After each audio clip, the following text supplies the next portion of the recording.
Action అయితే start చేసింది వైఎస్ఆర్సీపీ ప్రతిపక్షంలో, నిరసన కార్యక్రమాలు ఇవన్నీ చేస్తుంది. కానీ 2 ఏళ్ళు దాటిపోయింది. ఇంకా వైసీపీలో చేరాలా వద్దా అని ఆలోచించే వాళ్ళ సంఖ్య పెండింగ్లో ఉందట.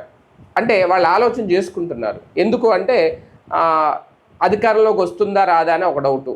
అలాగే వైసీపీలోకి వెళితే కనుక ఇప్పుడు ఒక స్వేచ్ఛగా ఉండలేం, స్వేచ్ఛగా మాట్లాడలేం. వైసీపీ కొన్ని లైన్లు, కొన్ని నియమ నిబంధనలు అవి నచ్చగా చాలామంది బయటకు వచ్చేశారు. జగన్మోహన్ రెడ్డి ఓడిపోయిన వెంటనే బాలినేని శ్రీనివాసరెడ్డి కానివ్వండి, వాసిరెడ్డి పద్మ గారు కానివ్వండి, అంటే జగన్ వెంట ఉన్న వాళ్ళే, జగన్కి చాలా దగ్గరగా ఉన్న వాళ్ళే బయటకు వచ్చేసారు అప్పట్లో. ఓకే, ఇప్పుడు వాళ్ళ సంగతి కూడా మర్చిపోయారు. చివరికి విజయసాయి రెడ్డి గారు కూడా బయటకు వచ్చేసారు. ఓకే, అది పక్కన పెట్టేద్దాం. మళ్ళీ వాళ్ళు వెళ్తారా లేదా పిలుస్తారు. ఇప్పుడు చేరాలనుకునే వాళ్ళు కూడా చేరాలా వద్దా అని ఆలోచిస్తున్నారట.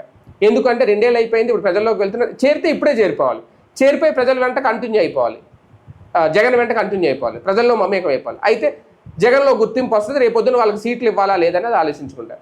అదే ఎన్నికలకు ముందు వచ్చి హాయ్ చెప్పి మాకు సీటు కావాలంటే జగన్మోహన్ రెడ్డి గారు ఇవ్వరు. ఎందుకంటే పార్టీ కోసం కష్టపడిన వాళ్ళకి జగన్మోహన్ రెడ్డి గారు సీట్లు ఇస్తారు.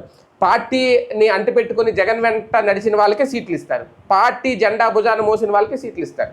అందులో నో డౌట్. అది వైసీపీ నేతలు అందరూ ఒప్పుకోవాలి.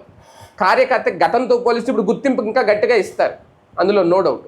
మరి ఇప్పుడు అలాంటి వాళ్ళు చేరాలా వద్దా అని ఆలోచిస్తున్నారంటే, కాకపోతే వర్క్ అయితే స్టార్ట్ చేసింది కాబట్టి వైసీపీ ఇంకా ప్రతిపక్షంలో ఇంకా 3 ఏళ్ళు ప్రజల్లో ఉండాలి. రేపు జిల్లా యాత్రలను, జగన్మోహన్ రెడ్డి పాదయాత్రను, ఇంకోటనో లేదు రేపు జగన్ అరెస్ట్ చేస్తారో, ఈడీ నోటీసులు ఇస్తారో, మద్యం స్కామ్లో ఏదో అంటున్నారు. అది జరిగింది, అది కూడా యాజిటేషనే. దాని మీద కూడా నిరసనలు జరుపుతూ ఉంటాయి. ఇవన్నీ చెయ్యాలి అంటే ముందు నాయకులు వచ్చి చేరాలి. కాకపోతే చేరాలా వద్దా అనే అయోమయంలోనే ఇంకా ఉన్నారు అనేది సోషల్ మీడియాలో జరుగుతున్న ప్రచారం.